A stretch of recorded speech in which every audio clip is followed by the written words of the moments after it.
Hey there, good people in crypto land. I'm Matt Leising, and this is my podcast, Decent People. Welcome back to the conversation. Today on the show, I spoke with Alejo Pinto. He is a co-founder of Pontem, which is a production development studio that's using the computer language Move to write decentralized applications. Pontem is Latin for bridge, which Alejo told me about, which I thought was really cool. We talked about Bitcoin quite a bit and how it's secured by physics and why it's so difficult to hack and why that's never happened. We talked about Alejo's time at BlockFi and at IBM Blockchain back in the days when there was a pretty big movement towards enterprise blockchain, which is like a private network rather than a public blockchain like Ethereum or Bitcoin. We talked about, as a kid, his love of RuneScape and how that digital economy kind of got him into those ideas and how he kind of could see a lot of parallels between that and the current crypto world.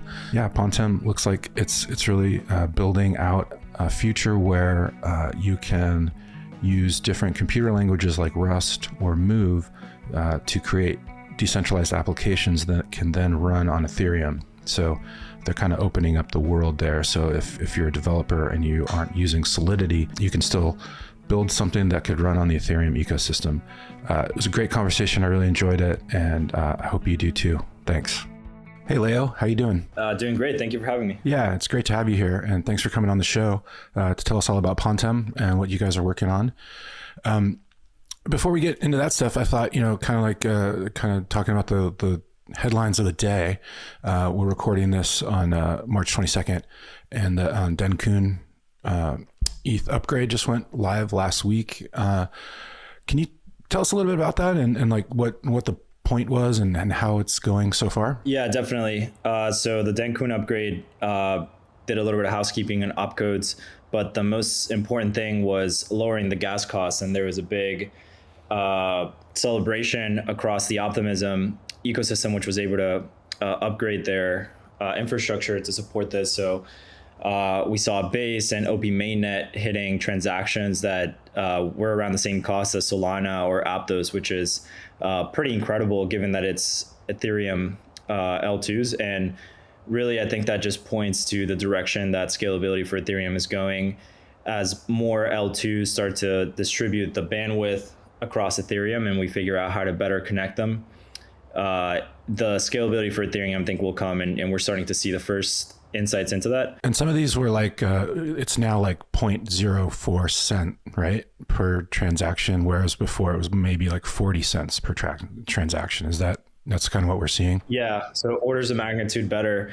Ethereum is really starting to lock out a lot of people from emerging economies. So I think this is really going to be big in terms of adoption, and also a lot of use cases. For example, high frequency trading, using bots to algorithmically trade. Mm-hmm. When you're having to pay 40 cents per transaction, you really need the profit or the revenue to be substantial. So this, in traditional finance, really there's no cost. I mean, there's like server costs, but there's no like immediate transaction cost.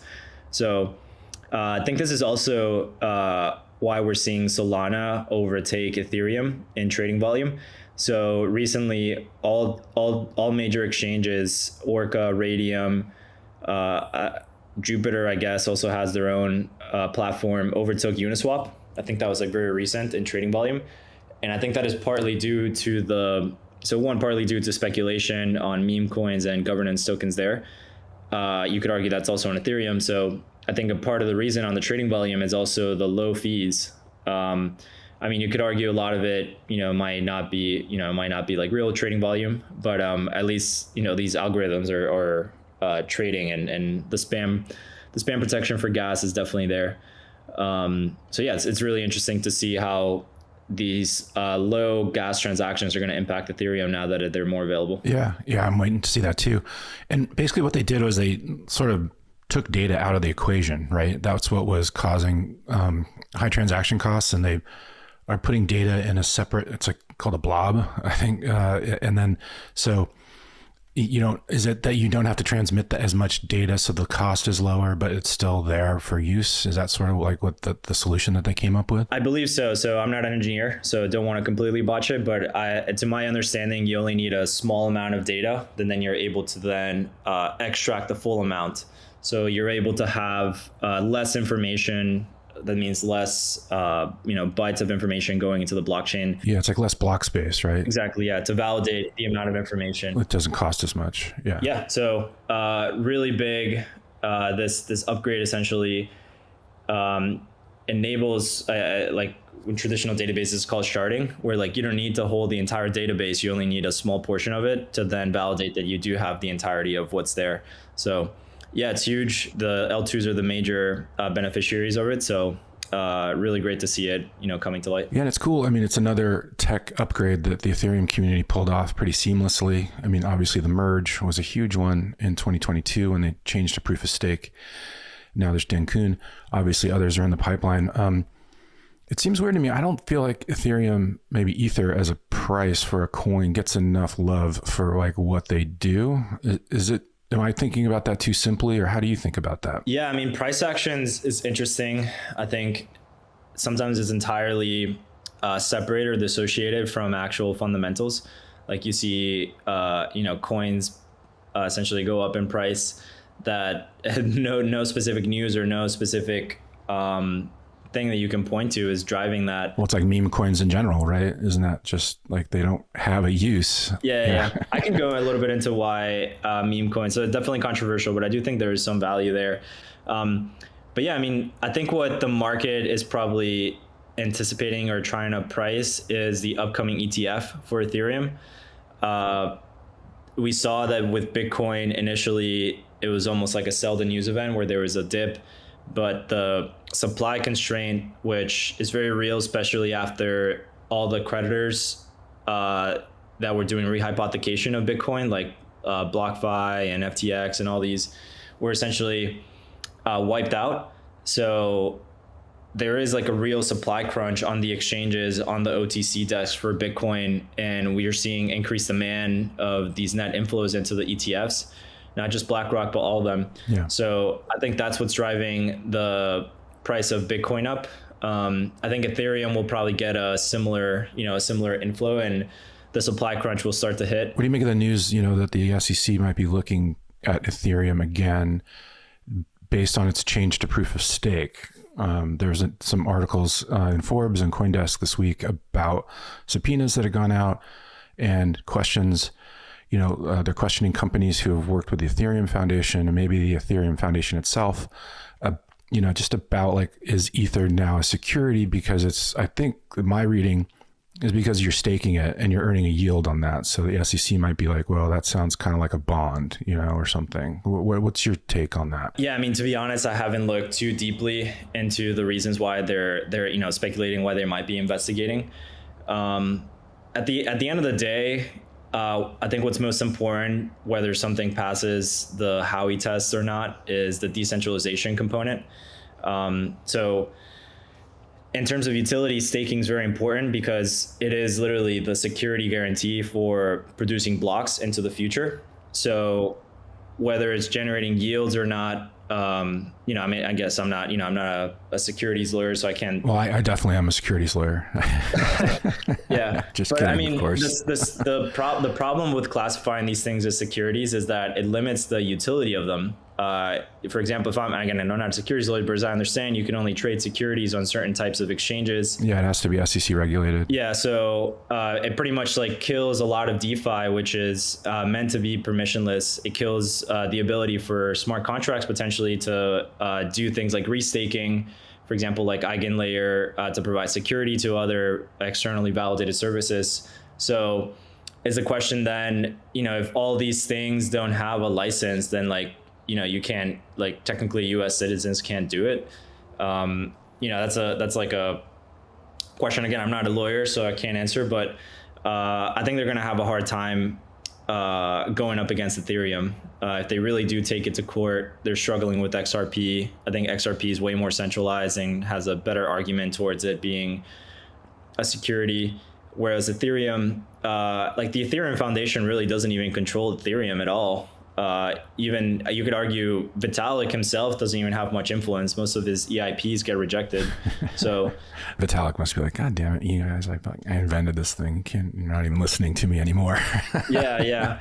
But it's good, right? Because that shows that not one party or not one person has influence. I agree. I'm just making fun of it, but I also think in the XRP case, the court ruled that XRP sold on an exchange. There's no contract there. There's no, I can't remember the exact language, but they said, look, if you're just buying XRP on an exchange, there's no expectation of anything, and they differentiated that from like if you were buying it, if you like OTC, if you were like being sold like big chunks of it, kind of in the private market. So I think Ethereum Ether would have to kind of hit that same level, at least, unless, I don't know, of course, court decisions can be overturned.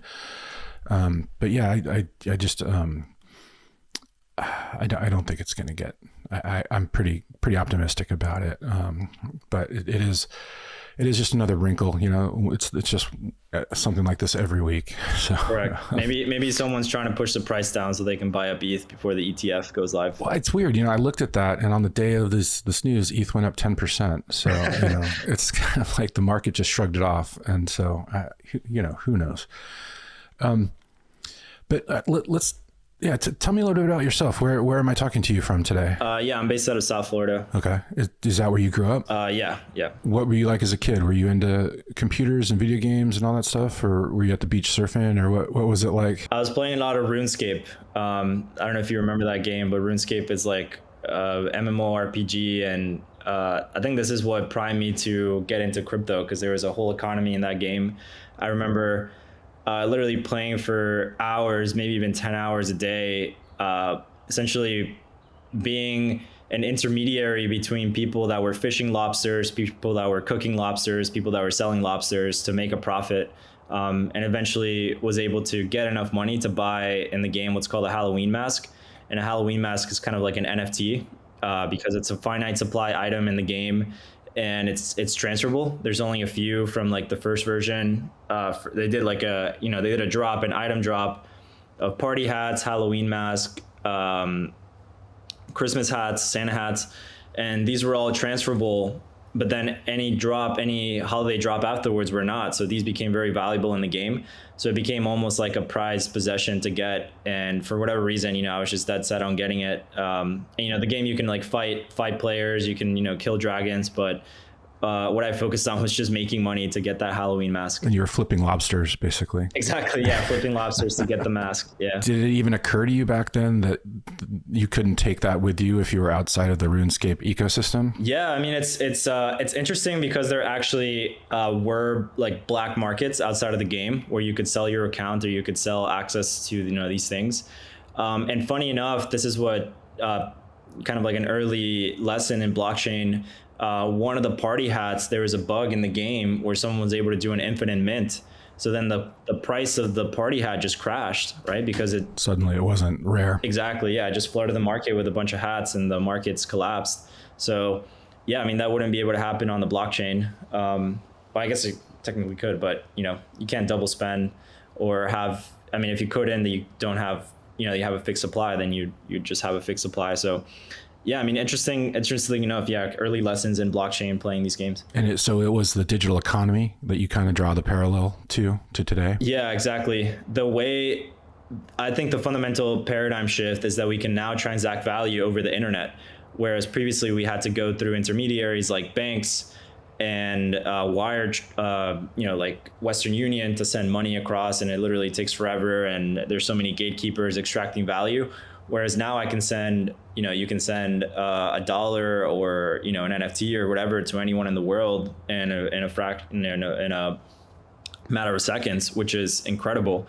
The same power that the email and digital music we're now able to do with money. Mm-hmm. And it's also programmable. So you can build applications around them that essentially, unlock everything that we've been doing, but just on the internet. So I think that's huge. And, we're slowly getting to mass adoption. Yeah, I agree. Slowly, I think, is kind of an important word there. So did that send you on a route to like computer science, or how did you figure out, oh, I love computers. I love this digital economy idea. And like, how can I turn that into a real life endeavor? Yeah, I was lucky enough to go to middle school where they actually, had a class on C++ and robotics. So, I was exposed to it very early on. I was actually an IBM campus way back in the day. When I went to school, I was really interested actually in AI. Thought about being an AI researcher, but looked around me and the people around me were more so like theoretical physicists and, an order of magnitude more Giga Chad brain than me. So at the time, decided to just focus on taking as many business school classes as I could. This was, I went to Penn, so this was Wharton.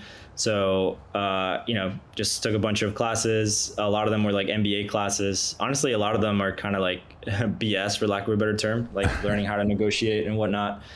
But yeah, I mean, essentially the ability to, then apply this to real world use cases, I thought was going to be very valuable. But yeah, I mean, I was exposed to this technology very early on, and luckily was able to start to apply it into my career. Went to IBM for about 4 to 5 years, worked there in what's called growth marketing. So it's like programmatically building marketing campaigns for paid ads and email.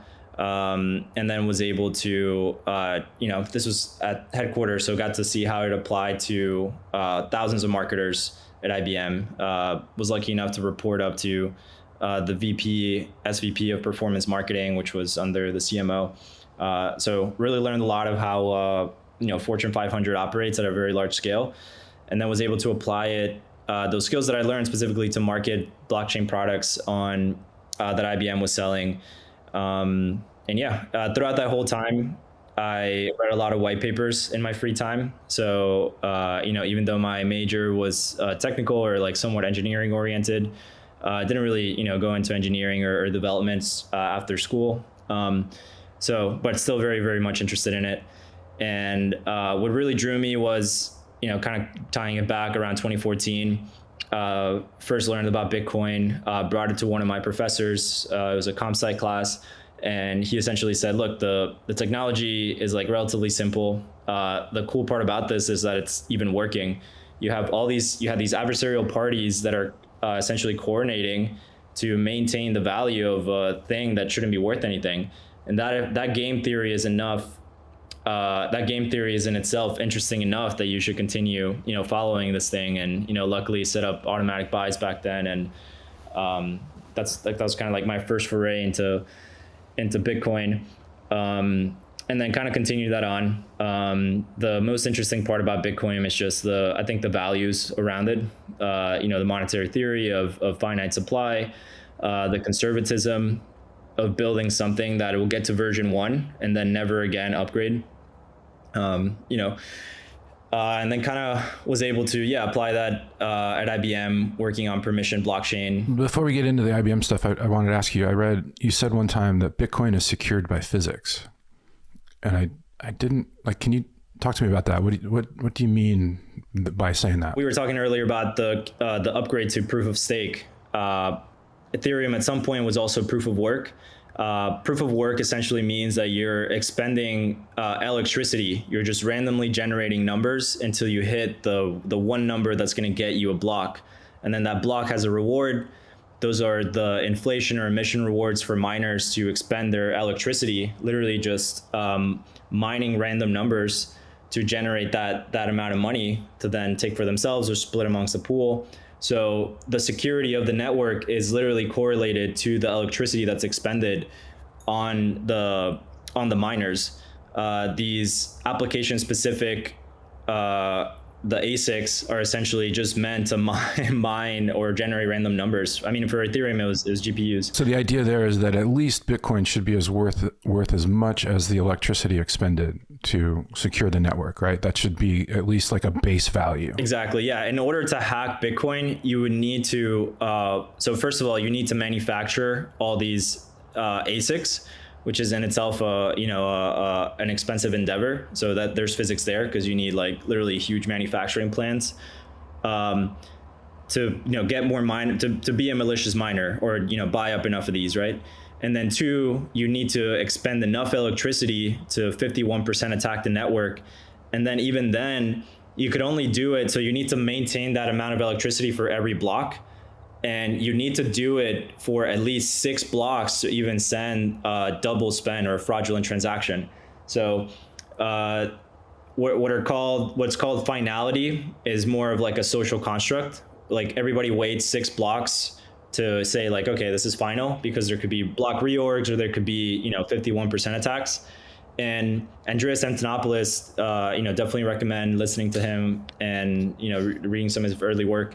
This is like around 2017, but he talks about the attack vector of a 51% attack being like very, very unlikely, because let's say, and like the electricity that Bitcoin uses is like comparable to entire countries. So you need literally a state level actor to run like their whole countries, or like a large portion of their country's electricity towards mining Bitcoin, and then sustain that for an hour. Yeah. And don't you also, like, you have to keep the network going at the same time, right? Isn't that another aspect to it? Because otherwise people would know something was wrong. If someone started attacking the Bitcoin network, you definitely like realize something was wrong right away, because you'd have all these miners start to mining essentially dictates the future, right? Like what's going to get written into the blockchain. And if you control 51% of the writers, you could theoretically write a double spend transaction, right? This happened with Ethereum Classic. So Ethereum Classic, and again, all this stuff is theoretically safe until it's not. Ethereum Classic, which was a fork of Ethereum. Believe me, I know that story. Yeah. But yeah, ETH Classic has been 51% hacked at least, I think, 3 or 4 times. Exactly. Yeah. It's not a secure network. Exactly. That means that there was double spends. So someone was able to send money twice to themselves, and then on exchanges switch that double spend into Bitcoin or whatever, and then withdraw and spend and literally steal money. So it's definitely possible, but for Bitcoin it would be really, really, really hard at this point. So that's kind of like the main takeaway here. And so the physics is that electricity. It's that kind of it's that physical kind of interaction or transactional kind of thing. That's what you're getting at there. Exactly. Yeah. You literally need a lot of oil or coal, or like literal burning of fossil fuels or whatever it is to get this electricity. Plus the manufacturing. The physics is also, you need to manufacture these chips and these devices, enough of them. Like you need enough. So let's say there's 100 ASICs out there. You need to be able to manufacture at least another 100 to 51% attack it, assuming that all the hundreds that are out there are safe. So that seems like relatively impossible unless you mobilize, like unless all of China mobilize or something, right? But that's probably a good reason why it's never happened. Exactly. So then you mentioned IBM, and you were at IBM's blockchain unit. Roughly what years were you there? I think that was like 2018 or 2017 to like 2021. They were one of the founders, or they were involved in the Enterprise Ethereum Alliance, I believe. Yeah, very early on, yeah. What was the thinking at IBM about blockchain at that time? Was it like, did they see a hardware opportunity, or what was their kind of thinking of like, oh, this is a potentially cool new market for us? I think IBM generally was very conservative around quote unquote cryptocurrencies, public blockchains. They took a chance on Stellar. Whoops. Yeah, Jesse Lunn effectively was just, as Stellar was a fork of XRP. So Jesse Lunn was pushing forward an initiative to have Stellar be competitive with XRP, and IBM backing it. But that, as you can imagine, probably got a lot of pushback. And, that project was eventually, kind of sunset. I mean, even XRP is not going to compete with the banks in the correspondent banking system. That's just never going to happen, in my opinion. Yeah. I mean, it's interesting. Like the banks themselves are starting to come up with their own internal systems, right? I think so. Kind of fundamentally thinking about what a blockchain is. A blockchain is just a database that no one party has to trust, because everyone has a replication of it, and then we're all coming to agreement that it's the same thing. So if you have a bunch of correspondent banks and you want to do wholesale transfers, a blockchain could make sense. And, as long as, you all relatively trust each other, like, what every party is, as long as, a majority of you guys come to agreement, then like it's fine. So that's the use case of permission blockchain. You can do that for supply chains. For example, Walmart did that with their distributors and suppliers. That's applicable to trade finance, where again, it might be like very expensive to consolidate all these different, databases or spreadsheets that are floating around. Just like maintaining one database can be very cost efficient. So even today, right, there's like the I forgot the name of the project. There's like a JP Morgan project, I believe, that's also a permission blockchain that's moving like billions of dollars. Yeah, they do. They have JPM Coin, and I think they took over Quora from Consensus. And yeah, they're using that internally with their own clients. And I think Goldman Sachs has joined in on that network with like repo transactions, and they're doing pretty good volume. But my experience, at least in the banking sector, it's very hard to get banks to trust each other because you don't want to give away your client information. And unless you're doing something like a ZK Snark based, private blockchain, which I think is kind of a very heavy lift for these banks. They're not going to be willing to kind of share information in a single database. So I think that was always a real big constraint there. Correct. And at the end of the day, these projects are being led by people, and there's so much red tape around these internal corporations that unless something is bringing in a lot of money, like it's very hard to get something entirely new off the ground. So this is where, for example, AI for a very long period of time was also kind of like hyped up, and a lot of, MVPs and proof of concepts are trying to be stood up. But just now to the point where LLMs have gotten good enough where everybody, and their grandmother is using ChatGPT and asking for, iterations of this for other uses. Now we're starting to see everybody adopt AI. I think similarly, maybe the banks will start doing custody. And this is also an area where IBM, was playing a big role in being custodians through, as for a really long time, they've been known as hardware providers. So the bare metal. So I do think that custody is where the banks, the large institutions, are going to start to, dip their toes in. Like, for example, I might even trust Chase more than Coinbase, right? So even though Coinbase is a, public company, like they're still like a startup. What happens if they go bankrupt? Whereas like Chase is probably not going to go bankrupt. And even if their Bitcoin was hacked, they would probably, backstop it or pay you back. So yeah, and the federal government is much more likely to jump in to save JP Morgan than it is to save Coinbase. Exactly. Yeah, exactly. It's weird too. There's only a couple. There's JPM that does custody. I think BNY Mellon does it, but it's a very specialized thing in the banking world.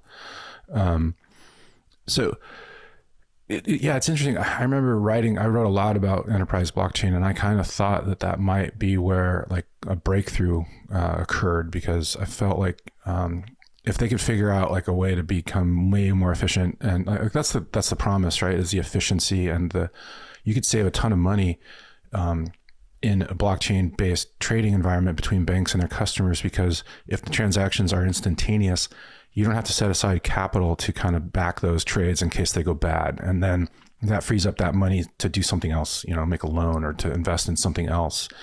But it's never happened. I think that horse is out of the barn. What do you think? Yeah, I mean, I think it's back to my point on these being led by people. Like, at the end of the day, you need a small innovation team, which has like a limited budget, to convince an entire company to migrate all their systems. Like even banks today are using legacy systems from 30, 40 years ago, whereas they could be, built on Rust or something modern.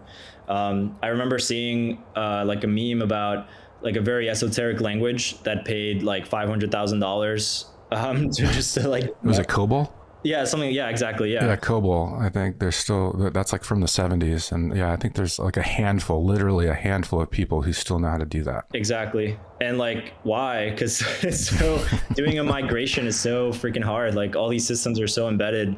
There's so much technical debt that it's easier to just do nothing than like, try to do something better. And I think it's cool. I think that the blockchains are getting to the point of scalability and trust now, where I've heard that private corporations are experimenting with, we mentioned ZK Snarks before, like zero knowledge proofs, where they will be on a public blockchain, but using zero knowledge proofs to mask what they're doing. But then they get the benefits of the security and the liquidity and the decentralized nature of, say, the Ethereum mainnet, but they're also shielding their own transactions from the world. So I think that's kind of cool. Yeah, I think that's one way to do it. Definitely the privacy component is a huge blocker, because the banks wouldn't want to publish all their users' transactions on chain. So I can see like some L2 or a separated layer that's private that then settles onto Ethereum in batch transactions. That makes a lot of sense.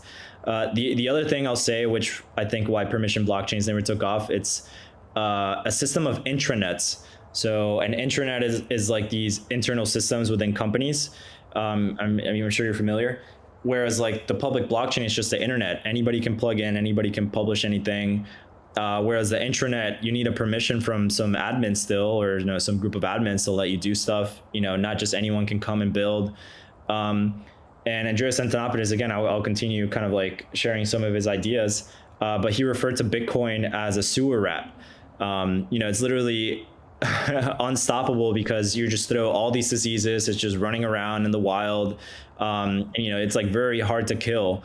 Whereas a permission blockchain is almost like a bubble, like the bubble boy, where, because it hasn't really been stress tested in the wild, there could be a million vulnerabilities that once you expose it into the world that, someone could come in and steal the funds or whatever. Let's talk about Pontem.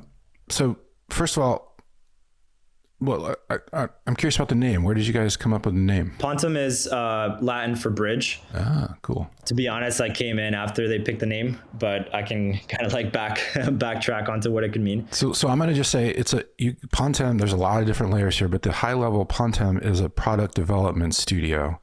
And you guys are using the Move language, computer language, to create applications on Aptos and other L1s, right? Maybe you could take it from there and tell us a little bit more about like what you guys are doing and what problem you're trying to solve. For anyone that's not familiar with Move, it's an alternative virtual machine. It's also a language.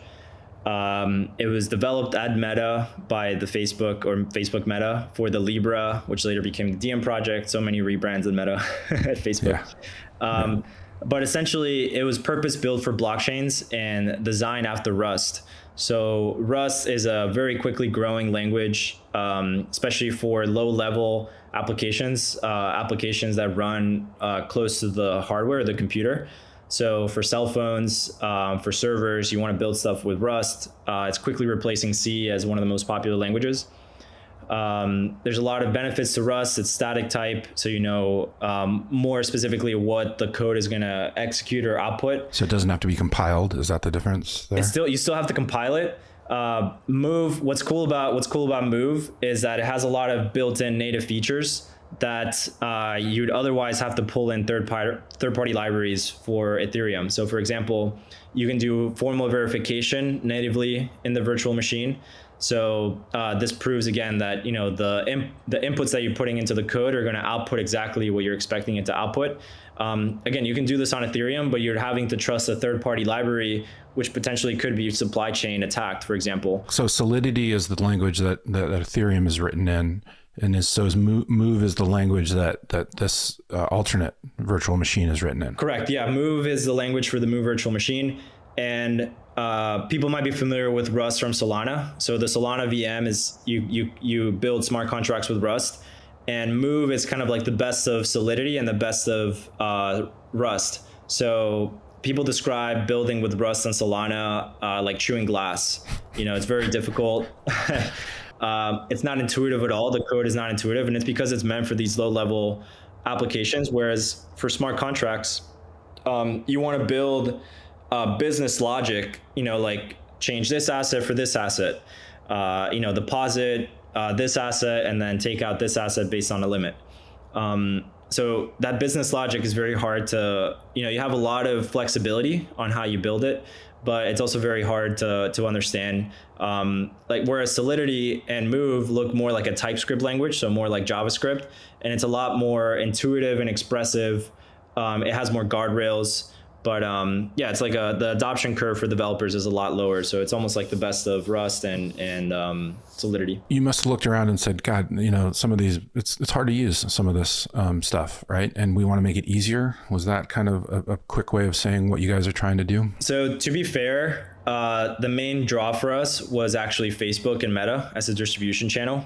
The original selling point of what we were building, prior to Diem evolving into Aptos and Sui, was that we were going to enable these applications to run permissionlessly on open networks, which is still what we're doing now.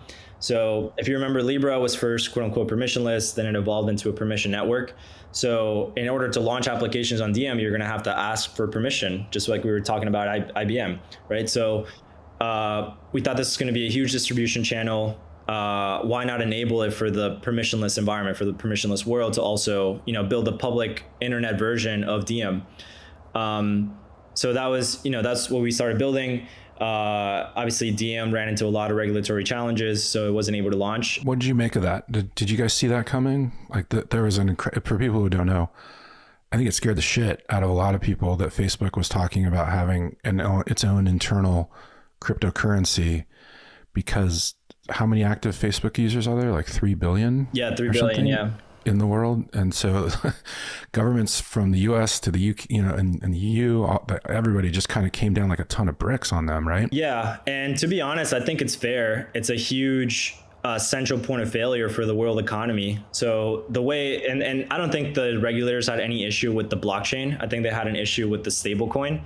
And the reason, and maybe it's also partly due to the same reason we have issues with stable coins like Tether today, is that they're not really one-to-one cash, right? It's 80% treasuries or bonds, and then only like 20% cash. So if there's a bank run, like there's going to be an issue. There's going to be a liquidity crunch. You only have 20%. Let's say like for whatever reason, everybody wants to redeem their cash at once. You're not going to have all 100% of the cash.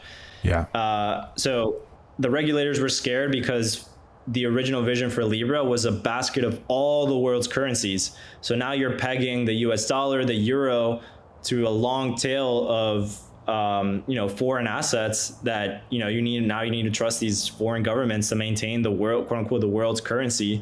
So I think it was like obviously a huge undertaking, and for them to kind of go after is like very brave. But yeah, I mean, I would have the same doubts as just as a regular person. Like, do we really want Facebook literally having control over the world's economy? I don't know. Probably not. But so then you guys, it sounds like you still kept that idea and just said, no, we're going to do this in an open public blockchain environment. So separating out the technology from the stablecoin, again, I think the regulators had issues with the stablecoin because that's connected to the real world, right? Like people have to deposit US dollars, euros onto the blockchain, and the blockchain's safe. But again, if there's a bank run on this digital currency, like we need to be able to provide sufficient liquidity. So like, let's say it's just the dollar, right? And let's say all US dollars are digitized through private stable coins. Therefore, all US dollars are 80% treasuries and 20% cash. What happens if there's a bank run? Literally, treasuries are going to dump. These stable coin issuers are going to have to dump their treasuries, their bonds, in order to give you cash. So for the governments, which again, these bonds are like their debt obligations, it's a huge, huge risk. Well, we saw that in practice, didn't we? When the USDC, yeah. There was a lot of it held at FTX and nobody knew what was going on and people got worried. And I think it went to 80 cents or something before coming back up. Those deep pegs, yeah, exactly. Now imagine that for like the world's currency. That's freaking scary, right? Right. So yeah, I mean, the technology was always sound, and separating the technology from the stable coin is important. So we wanted to make the technology open for the world, which is happening now through Aptos, Sui, and what we're building. Essentially what we're building is integrating the Mu virtual machine and other virtual machines like Solana onto Ethereum so that you're no longer vendor locked into Solidity and you can, in a credibly neutral way, deploy Solana applications, Aptos applications, and then new entrants, let's say, traditional finance institution isn't vendor locked in to only building with Solidity. They can also choose Mu. So this is really aimed at developers and folks who are building the apps, not necessarily the end user, not me who's coming to crypto for whatever purpose, DeFi, whatever. It's like you're you want to open up the Ethereum world to folks who aren't writing in Solidity, like you said, like in Rust or in Move or other languages. And you as an end user also benefit because these Rust and Move applications are more performant. They're cheaper. So you as an end user end up benefiting. But yeah, the primary target is developers, and then maybe end users will also ask for, these applications built with more performant virtual machines. So just to take a little detour, I noticed you spent some time at BlockFi. I know it wasn't long and you weren't there when things went south, but can you tell me a little bit about that? Did you have any sense of, yeah, for sure, of what was going on there? Like, did people know kind of how the cake was being baked? I think from the outside, even from the outside looking in, you could tell that 6% yields on Bitcoin are not going to hold. Like that's the rehypothecation I was talking about earlier. Well, weren't you guys doing the Grayscale trade? Yeah. That came out too. It was like slides that leaked. But yeah, exactly. They were essentially taking your money and reinvesting it. It was like you were trusting like a hedge fund to deliver yields, and they were promising a fixed yield, which again seemed unsustainable. That Grayscale trade, yeah, it was great for a period of time. You're making 20%, 30% premium, but then it hit like a 40%, 60% discount. So let's say they put $1 billion into it. Now you owe $600 million. So yeah, I mean, it like when you if you not even, you didn't even have to be an insider to understand that the business model was not sustainable. But yeah, I was essentially automating marketing campaigns for them, paid ads to drive more assets to be deposited into the platform. And if you think about it, that's a liability. That's not profit. That's just they have to now pay out more. And then, they have to then find borrowers for those assets where, for a period of time, I imagine there's probably very high yields on the borrowing. But again, it was rehypothecated, under collateralized and completely dangerous. Yeah. And yeah, the scary thing there is that it's like, musical chairs, like everything's fine, but when the music stops and people need their money, then and you've got all of that out into the market and you need to get it back, then you're screwed. And that's where things get really bad. And that's what happened to BlockFi and Celsius and a lot of the other kind of centralized lenders that all crashed in 22. Especially because a lot of it was under collateralized or uncollateralized at all. So it's like you don't even actually have, you're just stuck with a paper receipt and you're like, okay. Very much like the housing crisis in 2008. And this is why we need the blockchain. Like it's so, upside down to do these businesses off chain. Like the whole reason we're here is because we can be transparent. We can automate all these processes, like use Aave, use Compound. The problem is you're not going to get 6% on Aave or Compound. Do you think people have learned that lesson? I know people were throwing around the term on-chain summer a lot back in the summer. I think that was sort of like the lesson that everybody wanted to learn. Do you think it's being taken to heart? From an end user perspective, I think if you've been in it long enough, you're more careful. This idea of not your keys, not your crypto is like an ethos that, hopefully sticks for someone that's been around long enough. For new entrants, I think it's going to be hard to kind of like orange pill them into custodying their own assets because we're so used to it. Like, my mom or my grandma is not going to get used to like, writing down a 24 seed phrase and then figuring out how to keep that safe, right? Like they're just going to want Chase or whoever to like Coinbase, whatever. Yeah. And hopefully when we transition, Chase doesn't rehypothecate Bitcoin as they would, the dollar or whatever, as BlockFi and all these did. But they might, and we might run into the same issues again. Just like with bigger institutions. But I think the main issue though with on-chain, and this applies more to trading, is that the blockchain is very, very slow. So you actually lose profits to arbitrageurs for the off-chain trading. So Binance updates every 40 to 50 milliseconds, sometimes even like 10 milliseconds for each trade, whereas Ethereum takes 14 seconds. Even Solana takes 200 milliseconds. So in that delta, what's called toxic order flow or loss versus rebalancing, liquidity providers on chain are losing money to the people that are trading that spread. So that's a big issue that I think is limiting the growth of on-chain trading because you're not able to get as liquid markets. You're not able to get the best pricing. However, and this is something that we're also working on, is how do you get that latency down to be comparable with a Binance, with a centralized exchange. I won't share too many details, but Aptos is very fast, and if you can make essentially something that's as fast as a centralized exchange, then then the meta is just like custody your own keys as opposed to trusting someone else. Yeah, it's a really interesting point. And I don't think a lot of people realize that an exchange is not on chain at all. They have internal pools of, like, they've got their Bitcoin fund and they've got the cash from customers and their Solana and their ETH. And they can get those speeds because they're just trading internally and nothing's going to the chain, on chain, and nothing's being confirmed. Yeah, that's how FTX was able to steal all this money, because no one really knew what they were actually doing. Oh yeah, of course. Yeah. They were saying, like, here, no, take more of our coin as collateral. So yeah. And then, so yeah, there's that convenience factor and that speed factor that are great for centralized exchanges, but then it's not on chain. You don't really know what's going on behind the scenes, like at FTX. And it's a central point of failure. And how many exchanges have we seen in the crypto world that have been hacked? And, Yep. Now your coins and your cash are probably gone, and there's nothing you can do about it. So that is really, it's been a sticky problem for as long as I've been covering blockchain, about the trade-off between convenience and like security, Again, like, we've been in the space long enough where we probably feel more comfortable custodying our own keys.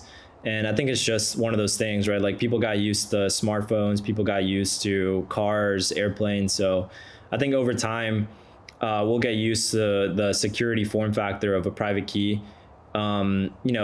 Cold wallets, hot wallets. So like, you might have your cold wallet be very secure, whereas like your hot wallet, maybe you have, some of these like pass key, like abstractions. Like you can tie your, you can tie your key to your email, your phone number or something. And like, sure, like those get stolen, you lose all your funds, but like, at least it was only like $100 or whatever. Right. So I think we'll get used to the form factors. More tools will make it easier for people to do. Major custodians that people trust, like Chase or whatever, even Coinbase, will let you custody your assets. And then, I think it'll just be kind of like a spectrum of how comfortable people feel with centralized entities holding their keys. So when you guys at Pontem are working to bring other languages onto Ethereum and onto the Ethereum virtual machine, is that, it sounds like, it almost sounds like at some point you're competing with Ethereum, but then it also sounds like you think it's the best place to be. Like, is that fair to say? Is that sort of what's happening? So I would think of Ethereum as mostly security, right? Going back to our original, Bitcoin secured by physics, Ethereum secured by proof of stake now. And really what you're securing is your assets, your ETH. Like, your ETH lives on ETH. There's $200 billion of ETH there. And separating that out from the execution layer, the execution being the programs or the virtual machine that's executing these programs, there's really no reason why Ethereum should be vendor locked into the EVM. Like, Vitalik could have made the choice at the very beginning to say, let's go with Move or let's go with Rust or whatever. But Gavin Wood, the founder of Polkadot and who's the CTO at the time of Ethereum, said, let's come up with this thing. And honestly, it was kind of janky and put together. He wrote the yellow paper, right? That had all the technical specs. Exactly. And I mean, kudos to them. Like, it's lasted so far, and it's like, relatively has a Lindy effect. But, it was a first try. It was like an MVP and it worked. Vitalik was actually, I could be wrong, but I think he talked about Viper, the one that looks more like Python, being the main language that people adopt, but people picked up Solidity because I think it looks more like a TypeScript language and kind of like easier to use. But separating out the virtual machine component from the settlement layer. So the settlement layer is the nodes coming to consensus, securing your ETH. Like, the most important part about Ethereum is that your ETH is secure, that, no state level actor can come and take your ETH away from you. Yeah. And that's completely separated from, the operating system. Let's say, like, if, like, you could technically run Windows on your MacBook if you wanted to, right? You could technically run, Mac OS on your Windows, and, it might be like more well integrated, or it might be like purpose built. But in this case, it's like we're stuck using Windows 95 on and on a computer that keeps getting upgraded, right? It's like the hardware, the consensus keeps getting upgraded, but the EVM, so far is stuck. So yeah, I mean, that we're trying to solve very narrowly. this and bring virtual machine and language diversity to Ethereum. Ethereum is an infinite garden. Anybody can come and build on it and make these, decentralized use cases. So, we just want to leave our mark and enable people to do this. I was at this conference at USC this week, and it was great. The VanEck, there was like some good speakers like Anatoly of Solana. And I was talking to somebody about ordinals and about some of the changes that are going on in Bitcoin. And they were saying, well, now you can do anything on Bitcoin that you can do on Ethereum. And I kind of had to restrain myself. Am I crazy? Like, are people really thinking that? Because to me, it doesn't seem even close as a comparison. No, I'm on the same boat. I think Bitcoin is way safer than Ethereum. As I mentioned, Bitcoin's secured by physics. Isn't Bitcoin limited by its very basic nature, which is fine? It like does one thing very well, and that's it. But Ethereum, like you said, it's an infinite garden. So it's like there are like so many things you can do on Ethereum that you could never think about doing on the Bitcoin network. Correct. And actually, Ethereum is also moving in the same direction as Bitcoin. So Bitcoin, the L1, has a very simple scripting language. It's not Turing complete. It's supposed to get to version 0, version 1, and then never update again, never upgrade again. No hard forks ever. Because there's trillions of dollars at stake. Anything goes wrong, any bug, like we're all screwed. So Ethereum is getting to the point also where even Vitalik is saying, like, guys, let's move all the execution to L2s. Like L1 should only be for settlement. So like technically the L1 doesn't even need all this programmability. You don't need to be Turing complete if all you're doing is settling, all you're doing is batching transactions. So very similarly on Bitcoin, what people are doing is the same architecture that's been proven out on Ethereum, which is called essentially proving that you're doing these off-chain computations. So these L2s are just computers that are running off-chain, and then you batch process transactions and you prove them either through prod proofs, which takes 7 days for people to challenge, or through validity proofs, which are ZK proofs. We can just prove, almost instantly. It's instant. Yeah, right. And similarly on Bitcoin, people are saying, why don't we do the same thing here? Why don't we add programmability a layer above Bitcoin, still inherit the security of Bitcoin, which again, I would argue is potentially orders of magnitude safer than Ethereum. And then the cool part is, so like the security is tied to the asset. So if you want to use Bitcoin for DeFi, you can't do that on Ethereum, right? Because like Bitcoin's on Bitcoin, Ethereum's on Ethereum. Unless you trust the bridge, right, you're not going to be able to do that. So there's $1 trillion of idle capital on Bitcoin that's waiting to be unlocked, right? Partly the reason why Ethereum is so popular is because there's $200 billion of ETH. There's, hundreds of billions of dollars in stable coins, hundreds of billions in altcoins. Bitcoin is $1 trillion just on the base asset. So as we see the same, they're calling it the Bitcoin Renaissance, but like all of this was possible. I think the Taproot upgrade made a lot of this possible. But a lot of this has been theoretically possible for a while, and it's cool that now people, smart people, investors are paying attention to it. So it develops as much as Ethereum has. But I think the biggest opportunity is there's $1 trillion in idle capital that can be unlocked. Yeah, thank you for that. That is a great way of thinking about it. But as you said, the risk is that you don't want to fuck up that $1 trillion kind of pot of money, right? By screwing around with the code too much. Correct. You don't touch the L1 at all. The L1, stays neutral. What you're doing is going to the L2, doing these off-chain computations. You can put an EVM, you can put move, and then you fraud prove them or you ZK prove them on the L1. So you just need to build very simple logic. You can still build logic on the Bitcoin L1 with the scripting language. So you just need to build very simple logic on the L1 so that you can do all this complex stuff on the L2. So yeah, the idea is don't mess with Bitcoin, just do the stuff off chain and then prove it on the L1. Before we go, it seems like we're in a new bull market. We talked about the Bitcoin ETF. Obviously, that's put a tremendous amount of supply pressure on Bitcoin. How do you feel about this? Like, do we have a stable foundation here for the bull market? Do you think this is like just the beginning, or how are you? You've been through a couple cycles, as you've said.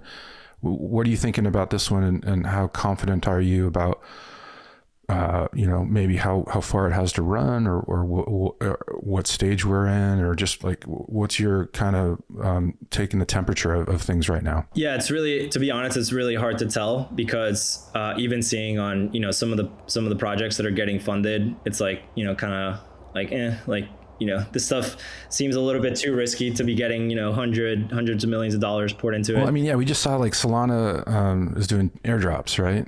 And there or it's like L2s, like L2 coins, right? Are getting pre-sale For Solana? Yeah, it's like pre-sale L2 coins on Solana they're raising, like $30 million. Literally meme coins. Yeah. So this is part of like, what gives me like, maybe we hit a top. So a lot of people have made a lot of money, right? Solana went from, I don't know, $3 to $200. Aptos also was like $3. Now it's $20. If Bitcoin was, $33,000, now it's $70,000 ETH. A lot of people have made a lot of money and they're looking to make more money, right? So how do you make more money? You invest into more things. So definitely feels like a bubble, right? Like the speculation of things that, kind of cycle is feels like a little bit too exuberant right now. The meme coins, I think there's value in culture. I think there's value in driving people's attentions. Like the attention economy is something that Facebook and Google and all these social media companies pay for. So I think there is value in the attention economy and grabbing people's attentions and directing them to do things, even like, see ads, buy stuff. However, it feels like a lot of this hasn't been built out yet. And at the end of the day, people should not be valuing this any different from how we've traditionally valued other assets. So Ethereum is a public cloud. So going back to like, is it a security or not? It's a decentralized public cloud. Technically, no one can shut it off. The US government, the Chinese government, they can come and try to shut down Ethereum. They can't. They literally can't. I mean, they could try. They might get close, but hopefully they can't. Bitcoin, similarly, you can't shut it down. You can't even shut down a smart contract. Like they put sanctions on Tornado Cash, which is just a smart contract, and it's still out there. You can go use it. I mean, it's you're risking getting the DOJ all up in you, but it's still out there. Exactly. But as an American, you should have the right to privacy. There's a few cases I think going on. Hopefully they get to the Supreme Court, but like you should have the right to privacy for your transactions. Yeah. Now you shouldn't be, funding terrorists, definitely not, but you should still have the right to privacy, and you shouldn't take away my right to privacy to like protect me from terrorists, right? That's also what Edward Snowden was trying to say when like told everyone that they're listening to us. A gun is a gun, right? It can be used to kill people. It can be used for self-protection. It's how you use the tool. It doesn't mean a tool should be made illegal. Yeah, and there's fundamental reasons why we have these freedoms to protect us from, overlords that can get too power hungry. But yeah, I mean, if these assets, so, if Ethereum continues building applications that are useful, swaps, lend, borrow, whatever, then the thesis of a decentralized AWS or public cloud then plays out. And then the value is in you paying gas. These are like AWS credits to use these applications. So that makes sense. It's a sustainable economy. Uniswap, for example, it's Coinbase. It's just trading and it's generating fees so it's a sustainable product. So what I'm trying to say is you can value these things with the same models that you value companies. They're just decentralized companies. You can figure out how much cash flows is resonating, do a discounted cash flow analysis, and say, okay, this should be worth this much. It's growing this much a year, blah, blah, blah. So, for meme coins, it'll be hard to tell. Like, are they going to generate revenues? Is that going to, drive value for, the value of this thing that people are buying? Maybe, maybe not. A lot of these like new infrastructure projects that are getting funded, like a lot of them seem very risky. And, just take a look back at 2017, a lot of the projects that got funded through ICOs and many of them didn't play out. So definitely feels like exuberance, but there's this book, I forgot the name of it, but goes through the cycles of exuberance that fund these new technologies. And it goes through the railroads and oil and others where essentially, you have this level of exuberance that drives innovation because like money's pouring into, building this stuff. And then you have the crash, and then from that crash, you get a new cycle, blah, blah, blah. So I think it's like relatively natural. The fundamentals on Bitcoin feel sound, but beyond that, and it just is what it is. I agree with a lot of that. It's also interesting, we're talking about L2s and how everything seems to be moving to these layer 2s so that you can like separate the main chain kind of from all these other transactional sort of, intense processes. And then it feels like to me, in a couple of years, we'll be talking about L3s and L4s, and it's going to be this huge kind of like turtle stacked on turtles. Do you think that's like where we're headed? It makes fundamental sense. You just have less security as you're going up the layers.